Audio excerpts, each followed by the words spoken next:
Attacks from Russian forces as ground troops try to breach its borders. And the southern port of Odessa was hit for the first time by shelling in the early hours of this morning. But for many towns and cities here, they are under regular bombardment, with whole buildings flattened and thousands of civilian deaths. Today, new video has emerged from Kherson, the first place to be taken by the Russian military, which shows Russian troops firing at protesters. Well, in the city of Kharkiv, hospitals are struggling under the pressures of war. Our correspondent John Sparks reports now from there.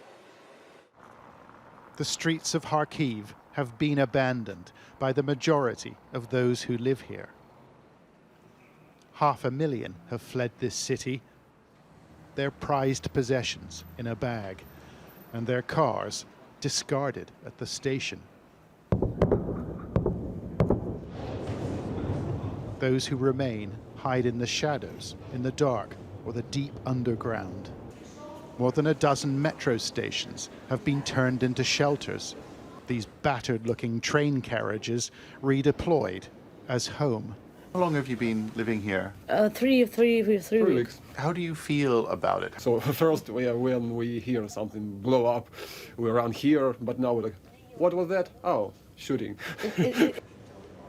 The experience is a trial for a new mother called Natalia. She gave birth to her son 2 days after the invasion began. The hospital then sent her here. За малышом здесь вообще ухаживать очень тяжело. Мы с мамой ходим к главной подстанции, моем его там.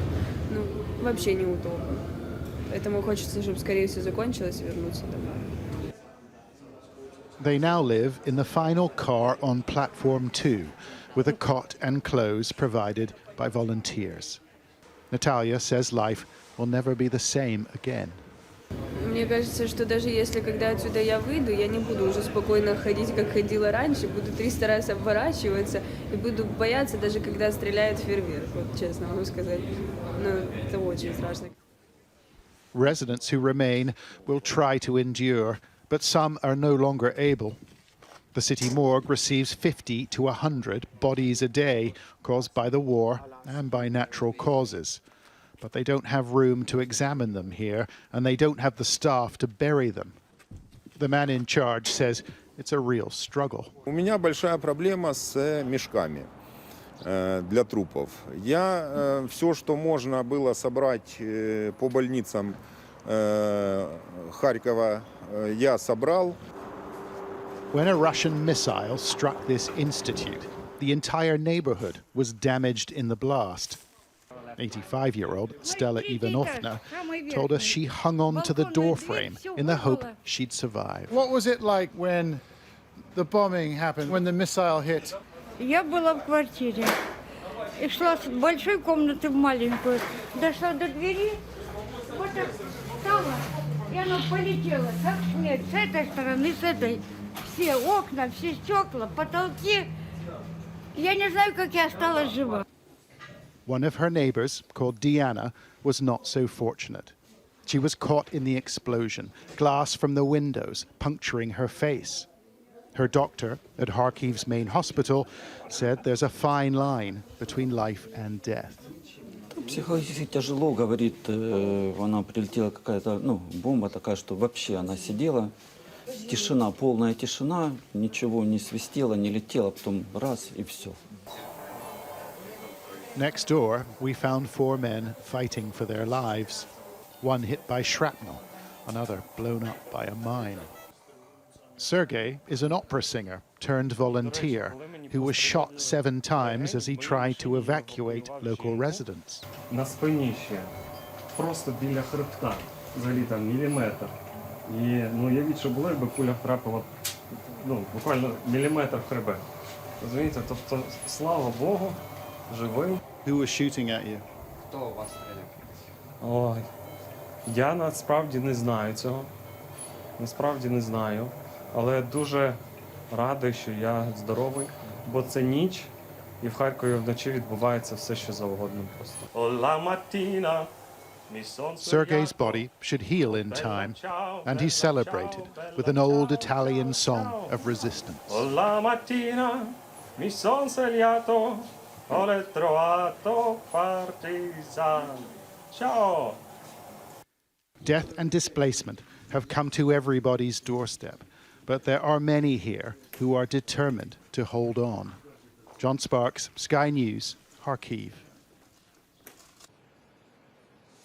Well, the capital, Kyiv, has not been taken by Russian forces, but does continue to be hit by a barrage of attacks.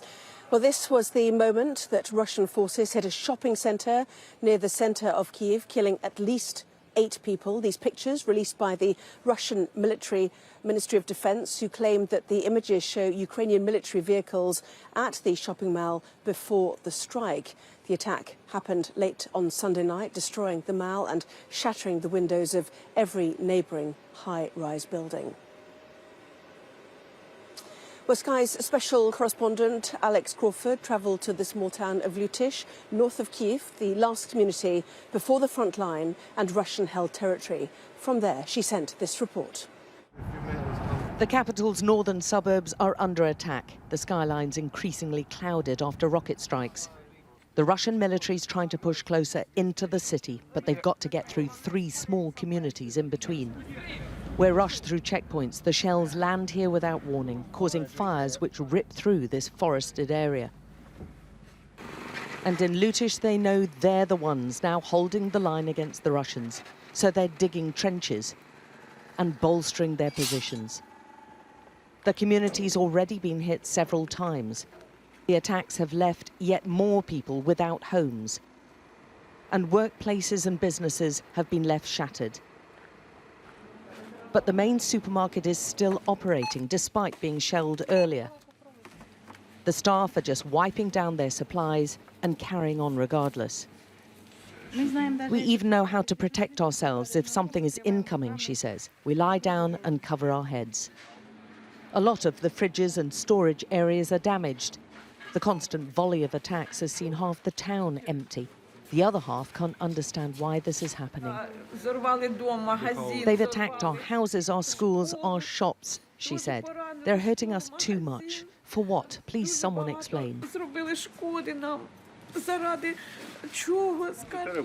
Nadia shows us the crater that's been left in her back garden. Parts of the rocket still visible. God loves me, she says. I can't believe I'm alive. Inside her house, she shows us how almost every room is affected, with the ceiling down and windows shattered.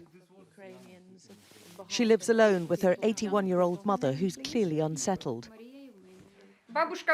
Granny was born during the Second World War, Nadia explains about her mother. Now she has to survive another. Her mother and her have been here all their lives. Leaving is inconceivable. And for those who've lived through this all before, the war has awful echoes. It's terrible, terrible, Granny says. Her daughter interrupts. Children are dying, women are dying, she says. This isn't just war, this is destroying. This is genocide of the people. They're just killing us to eliminate us. They want to remove us from the surface of the land. So they see their defence of these northern suburbs as critical. And the sounds of Russians nearby seems constant whilst we're here. They're Nazis, he says. And there's another attack. He waits to hear if it's landing close by. He was a swimming coach a few weeks ago. Now everyone here is a bombing expert. That just landed now. The man taking us into their bunker was a TV producer, now part of the army keeping the foreign troops outside the capital. How will they be able to get inside Kyiv, do you think? No, they cannot capture Kyiv, he says. They can try to surround it, but if they try to enter, they'll face very heavy resistance. And helping them is Leon from Chichester, who came to Kyiv on his motorbike and went straight to the front line. I thought to myself, how could I not do something about this? How can I not go out there and help?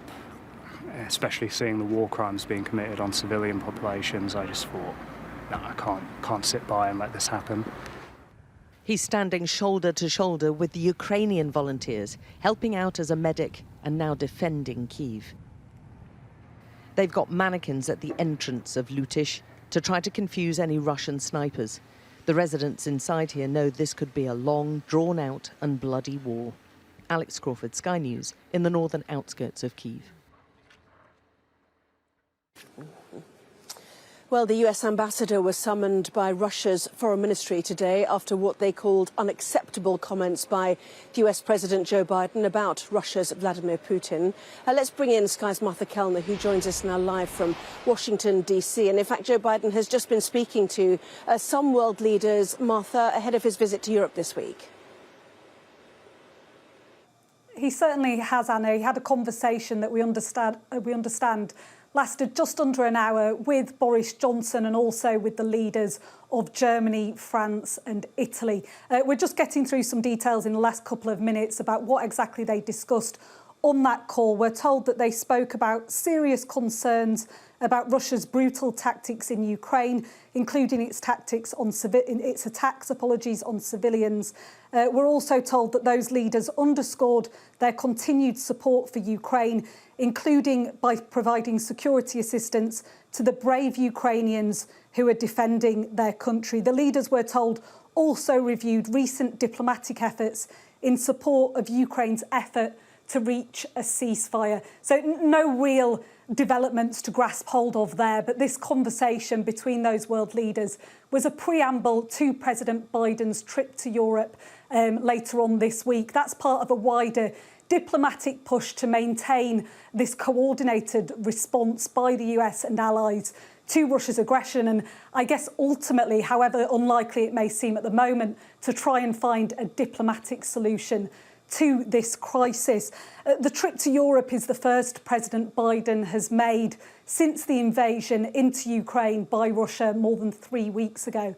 It's fair to say that this is a critical test for his presidency. We had the Ukrainian President Volodymyr Zelensky commenting to Congress last week, urging President Biden to be a leader of the world and a leader of peace. The question is, what, if anything, can be done diplomatically? And I guess perhaps the more pertinent question is, what is the US, what are the US and allies willing to do to stop Vladimir Putin? And on that note, the first and perhaps the most important engagement in President Biden's diary in Europe is an emergency NATO meeting on Thursday. And we know there's a divergence of opinion within NATO on how to deal with Russian aggression. We expect Poland to use that emergency meeting of NATO to formally put forward their proposal for an international peacekeeping mission in Ukraine, which would involve NATO boots on the ground. Poland also wants to send fighter jets, these Russian-made MiG-29 fighter jets, into Ukraine, something the US has resisted so far because they believe doing that might be seen as an escalatory action to Vladimir Putin. They fear that could provoke a wider conflict. So we expect a divergence of opinion on that in this NATO meeting later this week, but certainly a critical test for President Biden on the world stage. Martha, they're in Washington. Thank you very much indeed. Well, I'm joined now by David Miliband, former Foreign Secretary, of course, and now President and CEO of the International Rescue Committee, who is in New York for us. Good to see you. We'll come on to diplomatic efforts in just a moment. But first of all, I want to get your reaction to what we're seeing here, the escalating horrors of war, the brutal tactics, as we just heard there from Biden, Scholz, Macron and Johnson, you know, bombardment, siege, civilian deaths. What do you think we're witnessing here? Thanks very much, Anna. I think that people need to understand the scale of the bombardment, the pulverization campaign that's going on, and the human as well as the military consequences. You've been covering the fact that there are 3 million refugees who've crossed from Ukraine into Europe. Those are women and children in the main, because the men are obviously conscripted. But inside Ukraine, you've got 6 million people, 7 million maybe, who are on the move inside the country. And you've got 12 million people to varying degrees trapped in towns and cities that are under bombardment. I've been in touch with the people overseeing our teams, International Rescue Committee teams today, and the needs are very, very clear. There are obviously people being killed and wounded. There are water supplies being cut. There are enormous issues around health, water and sanitation. The economy's obviously collapsed. And so you've got an absolutely massive humanitarian situation inside the country while the fighting is still going on. And that's why the calls for ceasefires, for pauses are so important. But obviously, it also speaks to the fact that this Ukrainian resistance to the invasion has been much stronger than the Russian invaders expected. Well, listening to your figures then, you've got about 10 million displaced, either inside or outside the country, plus the 12 million, 22 million. That's half the population being affected by this. It's, you know, we're looking at unprecedented levels here, aren't we? The question is now, I suppose, what will stop President Putin? Well, you're absolutely right to stress that this is certainly unprecedented in Europe since the Second World War.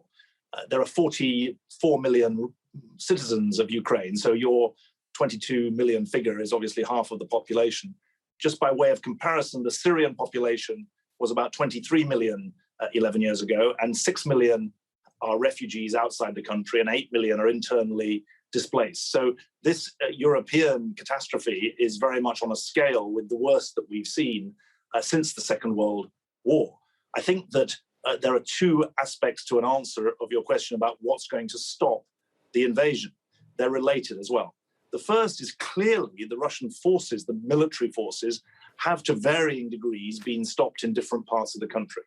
And most of the military analysts are now saying that a full-scale onslaught on Kyiv may be imminent, but the takeover of Kyiv is not imminent. And actually, it's Mariupol in the south of the country that's been sustaining the most siege-like tactics. Other towns and cities may be getting a pummeling, but they're not yet besieged. The second thing that may stop this is obviously pressure, either from within or without, on President Putin. And this takes me away from the humanitarian side of my job to, I suppose, the diplomatic work I used to do. But obviously there's politics involved inside Russia, there's politics internationally. And the kind of unity that President Biden is drumming up through the way in which he's engaged across the Atlantic, but also internationally, I think has helped to not just sustain the Ukrainian government and its people, but also make clear that this is a defining moment globally, because so much of the impunity that we're seeing inside Ukraine has been seen elsewhere over the last decade. Yes, certainly sanctions, a pullback on Russian oil from many nations, banking systems too. But this is a slow burn, isn't it? And this is, you know, this is urgent. Everything around us right now, there are citizens dying, being maimed and suffering all the time. So how do you tackle an autocrat like that when people are not even allowed to speak out or protest in the street? There's no mechanism to overthrow somebody. It's certainly urgent, but there isn't a quick fix. I mean, this has been at least a decade in the making. You've covered before on Sky News the 2014 invasion of Crimea, which in a way was a taster for what has happened here. What's the way that this gets beaten back, this impunity? I think obviously unity among the rest of the world is very, very important. It's not yet unanimous, but only 4 countries supported Russia in the General Assembly 2 weeks ago, the General Assembly of the United Nations. Secondly, I think very importantly, this is obviously a Ukrainian fight. It's a fight that people are making for their own homeland.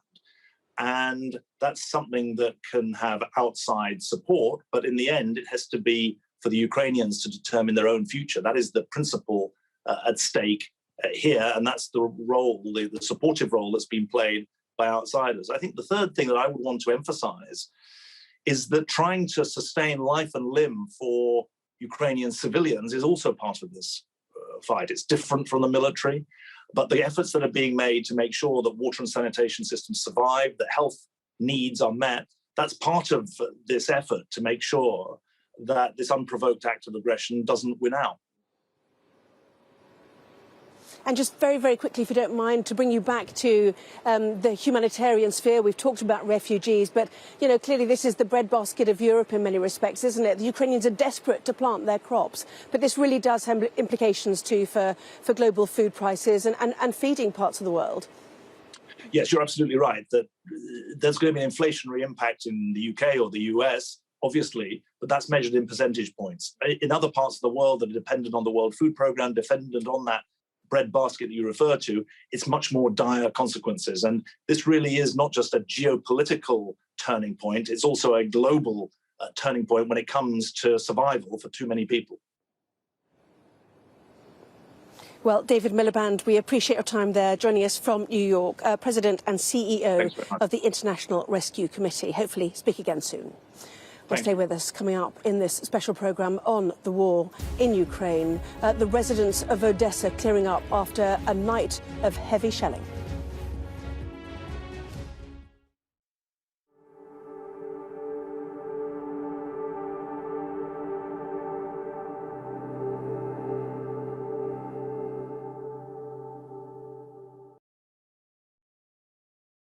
The Ukrainian government is confirming that they are now engaged with Russian soldiers. Air raid sirens fill the airways. In the distance, artillery rains down. It feels very close to the centre of... There's one. They found this devastation to their apartment. Lots of people live here. Quite a few of the windows of the houses have been blown out by the blast. And it feels that it's changing each day.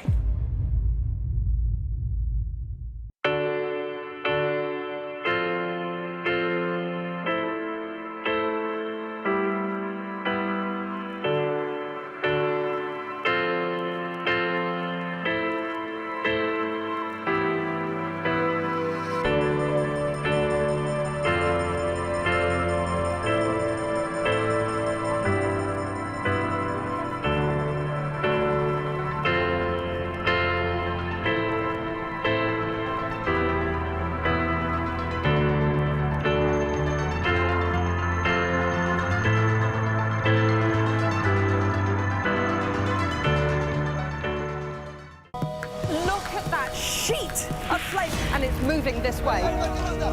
And over there is Dover. We track the changes happening to our world right now. I think it's a procession of the Taliban. There they are, right here.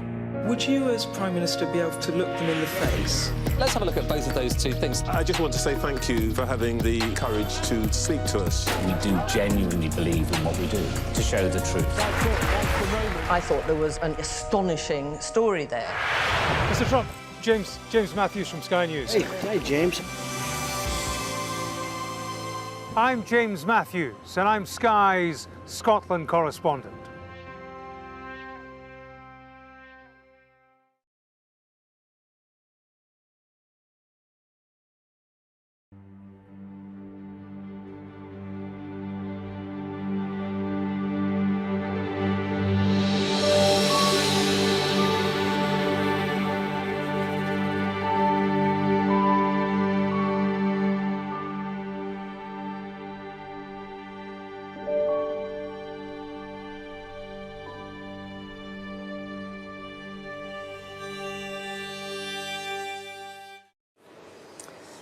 Well, residents all around the country who have not been able to flee their homes are now dealing with the aftermath of shelling. Since the start of Russia's invasion of Ukraine, it's been feared that the port of Odessa could be the next city to fall, and people there have certainly been preparing for that attack.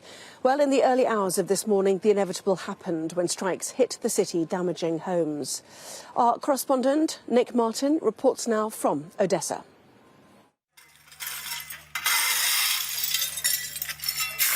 The shells hit in the early morning. An air raid siren had warned residents to take shelter, otherwise this could have been much worse. This is what the ground looks like when a shell smashes into it, causing damage to windows and walls of this apartment block.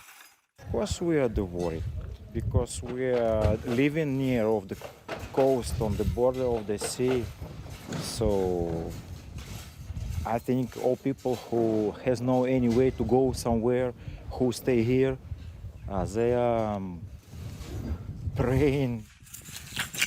Another shell struck this house. Luckily, the owners were hiding in a nearby garage at the time. These apartments are just on the seafront here, and in the early hours of this morning, residents said they heard loud bangs. This is where one of the shells landed, and after the explosion, it would have sent shrapnel flying towards this building. You can see all the little marks in the masonry where it struck and the damage to the glass that was caused. We walked further down towards the coast and come across Iriana and Alessandra. They've lived here for 2 years, but moved to a safer place just a few weeks ago. And it's a good job they did, because a shell went straight through the front of their home. I would love that Putin and his propaganda spreaders, when they are caught before a trial, to be carried in a cage like an animal throughout the country, to show him what he and his liars did to Ukraine. The only feeling I have is gratitude that everyone's alive and everyone's here. What can I do? Those in Mariupol are in much worse conditions. The Ukrainian military say this is the first time that shells from Russian Navy warships in the Black Sea have struck Odessa. The military here know that the war is coming to them and believe the Russians are testing their defences and their resolve. There are two important issues. Firstly, it is a demonstration of firepower and psychological pressure. And secondly, they are trying to carry out reconnaissance and find out the locations of our air and coastal defences. Odessa has been expecting an attack of some kind for weeks now. This could be a warning sign that more strikes are likely. Nick Martin, Sky News, Odessa. Well, stay with us. Coming up on this special programme on the war in Ukraine, we will have the very latest on the situation for those fleeing the fighting here.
Well, welcome back to this special programme on the war in Ukraine. And Russian troops have opened fire as Ukrainians protested against the invasion in the southern city of Kherson. Well, let's find out more. Sky's Sally Lockwood, who's also in Lviv, joins me now live. And Kherson, Sally, the first city to fall. People have been protesting there almost daily. Not the first time shots have been fired, but certainly it looks like Russian forces are starting to get very frustrated. Yes, that's right, Anna. It was rather shocking when that footage emerged this afternoon. Kherson, as you say, that southern city, was taken by Russian forces around the 2nd of March, so quite a while ago. But very brave people have been taking to the streets there almost on a daily basis to protest their presence against what they deem to be an occupation of their city by Russian forces. And today that footage emerged of them being fired at, peaceful protesters being fired at in Kherson. We believe it was smoke grenades that were thrown at them initially, but then a military expert who we asked to examine the footage said that they can hear machine gun fire following that. Now, there is mounting evidence here in Ukraine that civilians are being targeted by Russian forces. That's not the only concerning report that we've had today. In the southeastern region of Zaporizhia, where so many people are fleeing to from Mariupol, a convoy of buses taking civilians to a humanitarian corridor to evacuate them was shot upon. The governor of Zaporizhia saying that 4 children were injured in that attack and have been taken to hospital. I spoke to a young woman who had escaped Mariupol in the last few days. She's actually fled to Zaporizhia but still feels close enough to Mariupol to be in danger. And on top of that, a Ukrainian politician today also claimed that Russian forces were shooting people, shooting civilians at point-blank range in the capital, Kyiv. And indeed, a new curfew has come into place in the capital tonight from 8 o'clock, around an hour and a half ago, for 36 hours until Wednesday morning, because they are expecting an onslaught in the next couple of days. Sally, live there in Lviv. Thank you. Well, from leading normal lives one day to taking up arms the next, millions of people in Ukraine have had their lives turned upside down since the start of the conflict a few weeks ago. Well, Paul Nyland from Ireland has lived in Ukraine for 19 years and has already been defending his adopted home by keeping watch over his residential area with a security team. And I'm pleased to say that Paul joins me now. So, Paul, what's happened to you then, and where have you decided to go? Good evening. I'm temporarily in the west of Ukraine. I'm in Lviv at the moment. I had to come out here for business reasons and also decided to combine it with a personal trip as well. I'm grateful for having this time out of Kiev, to be honest, to be able to recharge my batteries. But I'll be going back this weekend. Kiev is my home, and that's where I intend to be. And we'll see what happens next. We'll see what unfolds next. Well, indeed so. I mean, you know, the Russians have been held back, certainly. The bombardment continues. It must be a difficult place to live right now.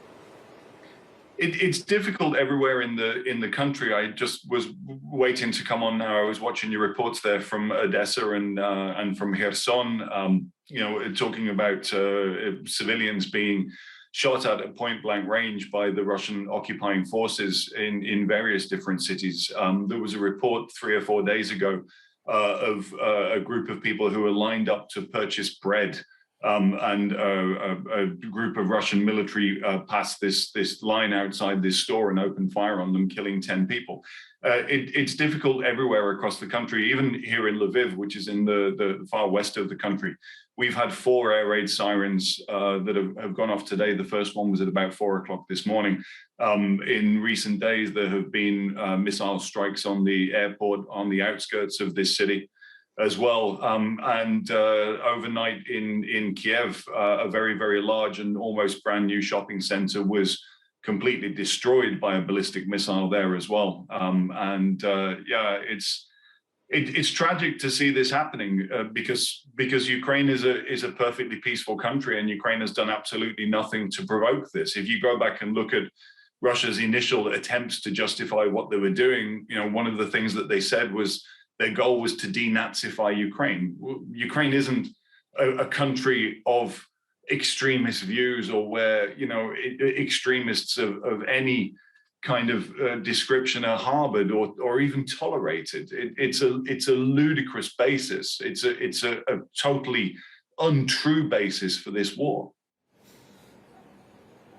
And for someone like you who saw something in this land to choose to make it your home, how much does it pain you to witness what we're seeing now? I made Ukraine my home, or Ukraine made me make it my home, let's say. I've been here for such a long time, and I've participated in momentous events in the history of this country. When there have been revolutions on the Maidan Square in the center of Kyiv, I was there too. And of course, it pains me to see what's happening across the country, especially it pains me that friends of mine, colleagues of mine are now, they have taken up arms. Many of the people I work with are veterans, and so they've taken up arms again and gone back to defend their country. But others who I know are out there and they're fighting against this invasion. And, it's going to be an incredibly sad moment for me if I find out that I've lost anyone particularly close to me. But that's going to be, I suspect, the effect of this war. All of us who are in Ukraine are going to be touched by this on one level or another, and the collective emotional crisis that the country is going through is something that we will all be feeling the scars from and feeling the brunt of for many years to come, unfortunately. Yes, and I'm afraid that's a sentiment we've heard expressed quite often, people waiting to see if they've heard of somebody who has been injured or lost their life. We spoke last week to someone from Kharkiv who, an ethnically Russian-speaking area, who said this is making everybody a Ukrainian nationalist. Has this brought the country together in a way that some people thought was not possible? The current escalation of the war has done that, yes, that's true. But the war, in actual fact, has been ongoing in Ukraine since 2014, when Russia first illegally annexed Crimea and then invaded the Donbass region in the east of the country as well. So, having to send our classmates, our neighbors, our friends, our brothers to go and defend those portions of Ukraine as well, that has already been uniting the country. And, to talk about people as Russian speakers or Ukrainian speakers, it really isn't something, the language question isn't something that has ever divided Ukraine, not in my many years of experience here in this country. Nobody has ever really bothered about another person's language choice.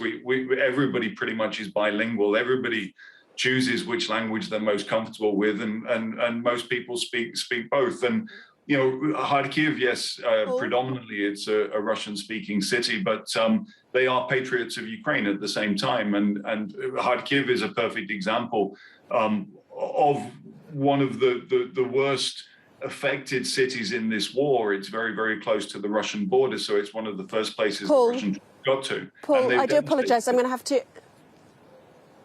I apologise for butting in there. I do have lots of other people to talk to, so I do apologise. But good luck if you do head back into the capital. We wish you the very best of luck. Paul Nyland there, who has made Ukraine his home. Well, let's go straight to more on the help that's being offered to those fleeing the conflict with Enver Solomon, Chief Executive of the Refugee Council, who is in North London for us. Good to have you on as well. So more than 10 million people displaced internally or externally.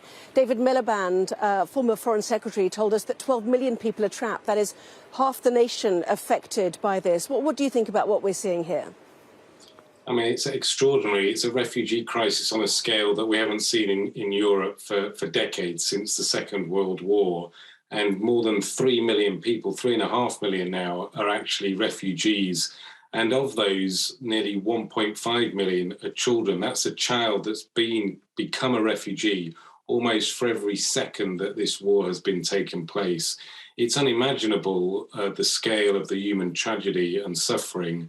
And the numbers affected are really mind-blowing if you think about it.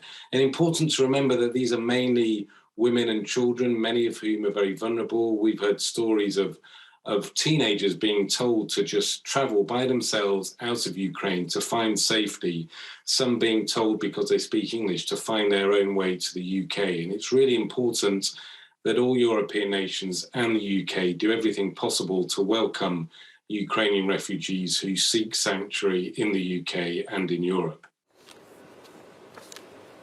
Well, indeed. Do you think the UK is doing enough? I have to say, I've just had well, this statement actually from a family friend of ours who's trying to get his Ukrainian wife, her daughter and granddaughter out of the country. They all live together in Kremenchuk, just north of Dnipro. They've managed to get as far as Prague. This is what they had to say to us this evening. I have to fill in 3 online application forms in English, not Ukrainian, as a parliamentary answer promised, each several pages long, supported with various downloaded, scanned documents. How many of these poor refugees, women and young children in the main, have the capacity to do that? Have we still made it too complicated in the UK?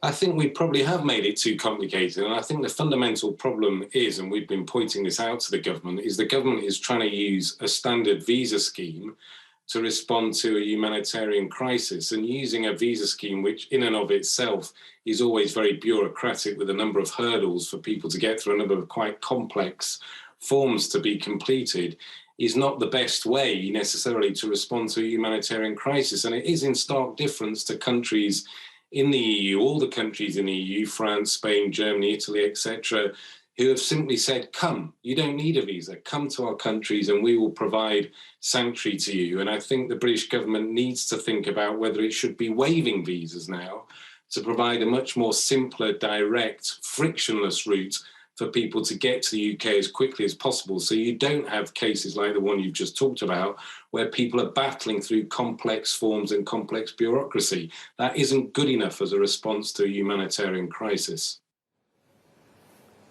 Yes, we've witnessed the reaction of people in Poland. It's quite heartwarming, I have to say, the generosity of spirit that you see on the border. But it's not easy for people. It's becoming clearer, is it not, that this will not be a quick conflict. That is one issue. The other, of course, is that many of those neighbouring nations, the towns and cities, are beginning to feel at capacity. So what happens now? Well, that is when Western European nations, the countries such as ours, the UK and the rest of the EU, needs to step up.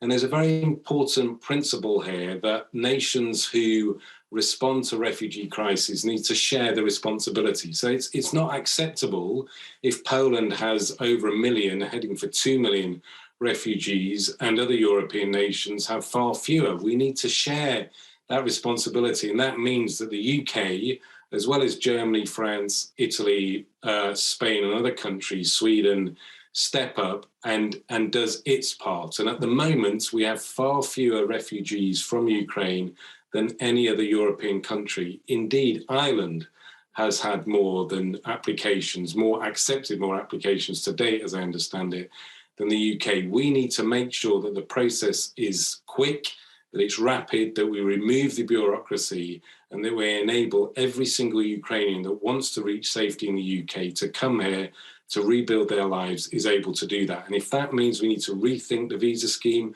and waive visas for a period of time, the government must consider doing that. Well, very good to have you on. Enver Solomon, Chief Executive of the Refugee Council. Thank you very much indeed. Well, next to come here on Sky News, does Putin's war mean a return to the Soviet-era repression? We'll be discussing that next.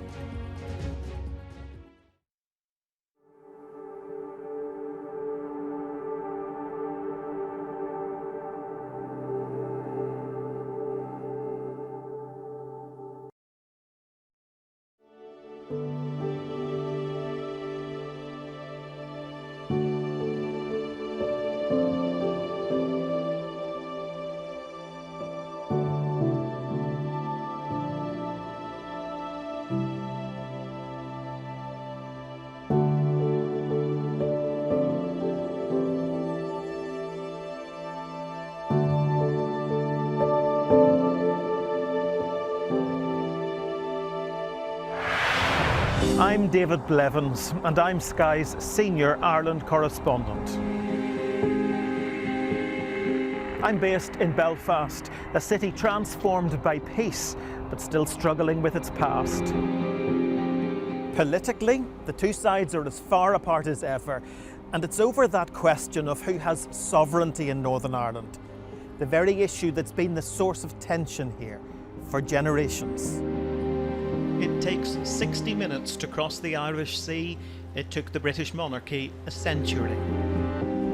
I've spent 25 years reporting the journey from conflict to peace. The political parties of Northern Ireland have reached agreement. We help you understand the world with us. Today, we have reached an agreement with the Conservative Party on support for government in Parliament.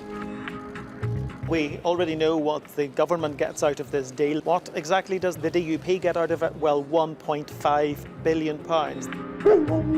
Welcome to Winterfell.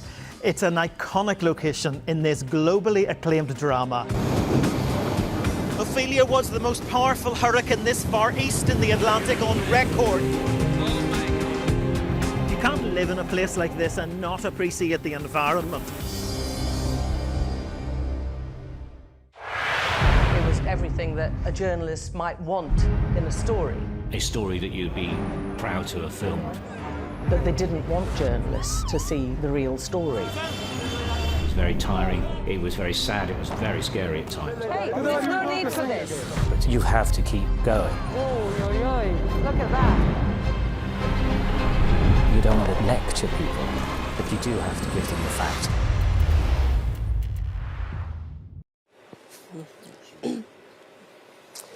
Well, secret police, mass execution and repression. The Soviet Union has a dark history with many aspects still shrouded in secrecy today. But with Putin's invasion of Ukraine and an ever-tightening grip on dissenting voices at home in Russia, could we be seeing a return to Soviet-era tyranny? Well, let's get more on that now with Sergei Radchenko, historian and professor of international relations at Cardiff University. Good to see you. This war has shocked the world, has it not, and continues to shock with its brutality. Why invade and why the aggression? Well, it's very difficult to say what went through Putin's mind when he ordered this invasion. A lot of people in Moscow simply could not and still cannot believe that he actually chose to invade neighboring countries, and that includes what you would call a policy elite, the blob. People who normally advise the government. A lot of people were simply in shock. They still do not understand whether Putin is simply driven by, imperial visions of 19th century Russia, what it is that he's trying to do, restore the Soviet Union. This was unpredictable for that very reason. Nobody thought that he would do something like that, so aggressive, so blatant, incurring massive international sanctions, and yet he did. So, what can we say? Well, now I think a lot of Russians still have not recovered from the shock, at least those who actually pay attention to these things and who are critical thinkers. And to go back to the level of aggression we're seeing, I mean, the suggestion that Russia has a brutalized history by Joseph Stalin, and it's kind of, it's there now. Are we seeing Putin return to a Stalin-esque mode of operandi, if I can put it like that? So what we have now is aggression, external aggression, and it's hardly surprising that external aggression comes with tyranny domestically. I mean, Russia has a long history of tyranny. People sometimes compare Putin to Stalin, and for many years I would say, well, this comparison is completely irrelevant. Yes, Putin is an authoritarian leader, et cetera, et cetera. There are some political repressions in Russia, but certainly not to the extent like in Stalin's days. I mean, we're talking about hundreds of thousands of people who were being killed in the Soviet Union back in the day. People were being sent to prison camps as slave laborers. I mean, we still do not have this in Russia now. I have to be clear about this. Russia today is not Stalinist USSR, but what's scary is that Russia is increasingly moving in that direction, and it's been moving so fast that nobody can be sure where this trajectory takes it next. We've seen in recent days in the last couple of weeks, new laws being passed in Russia that make it punishable by up to 15 years in prison to criticize this war. Now, that doesn't mean that everybody's going to prison at the moment for 15 years. 15,000 people approximately have been detained since war protests broke out in Moscow about, now more than 2 weeks ago. And, they haven't been sent to prison for 15-year terms. A lot of them are just facing fines. But the legal basis for repressions is there. And what we're seeing is Russia steadily moving in that direction. And frankly, I do not know that we have seen the end of this. I think Russia is still waiting for the worst. Yes, many people, saying next step, the gulags after that law, that law was passed. It's cold weather, I do apologise. I spoke to a volunteer today, a pensioner, who said he remembered the queues for butter in the Soviet era and then very calmly said that all autocracies lead to war. Would you agree? Autocracies lead to war. That's a well-known idea, I suppose, because that's just how the world has worked in the 20th century. We have seen Stalinist tyranny and Stalinist wars. We have seen Hitler's tyranny and Hitler's wars, and that is the fear. I think that is the fear that Putin who has completely, I think, lost contact with reality, is now returning this repressive mechanisms that we have had in Stalinist past to again reimpose the sort of draconian measures and control on the Russian society today. You see, Russia has never really faced up to its history, and those Stalinist crimes, although people have talked about them, the crimes of the 1930s, there has never really been accounting for those crimes. I mean, the people who committed mass, executions, have they been called to account? Many of them actually later retired and lived out happy lives. So Russia has never overcome its legacy of Stalinism, unfortunately, and we can see this creeping back into the public discourse, and that is truly scary. I think a lot of Russian intellectuals, liberals who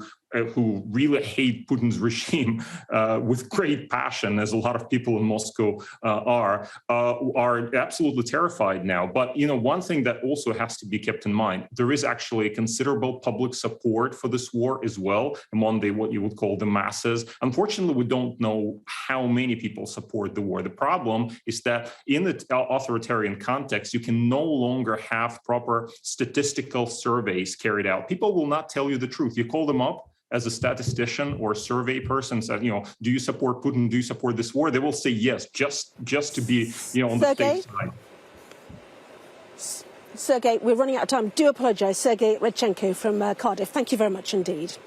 Well, we heard from Paul Nyland that this has brought Ukraine together, and there's certainly a massive volunteering effort. Those people who can't fight at the front line have definitely stepped up to do whatever they can to help defend their country in any way they can, as I saw today at a volunteering centre making camouflage nets for the front line. The war effort starts here. It's a long and slow process, as you can see. They use anything they can get their hands on, donated old clothes, new clothes, material straight from manufacturers, sheets, pillowcases, coats, even ladies' tights as well. Absolutely vital to try and make a pattern that is unreadable by anything in the air. This is also a library as well. It's actually reopened, such is the demand. Victor is one of those who's volunteered. And why do you think it's so important for someone like you to get involved like this? I think it's also important, not only from a patriotical point of view, because our soldiers need it. It can save lives. It's like a psychological treatment, or prophylaxis. That is, you stay at home doing nothing, just watching the drastic, tragic news, or you are coming here, you are communicating with people, mixing with people who share the same views as you, and also doing this monotonous work, you protect your mental health. Victor, thank you very much indeed. Well, let's see upstairs then how the nets end up. Well, it's actually mid-brown and dark brown they're short of right now, and that is because we're coming out of winter, of course. The colours will change as the seasons do, a protracted battle perhaps. But here they weave onto fishing nets, all of that material that's been cut up downstairs. And the idea is that this is unreadable from the sky, from Russian drones or aircraft. Very hard to see if it's handmade, a pattern that could be read if it was manufactured. They used to make about 25 of these nets a day, but some of the volunteers have gone back to work. It's as if they've tried to go back to their normal life, and now it's about 5 of these nets a day, specifically requested by a battalion, the colours that they need, and they will send them on.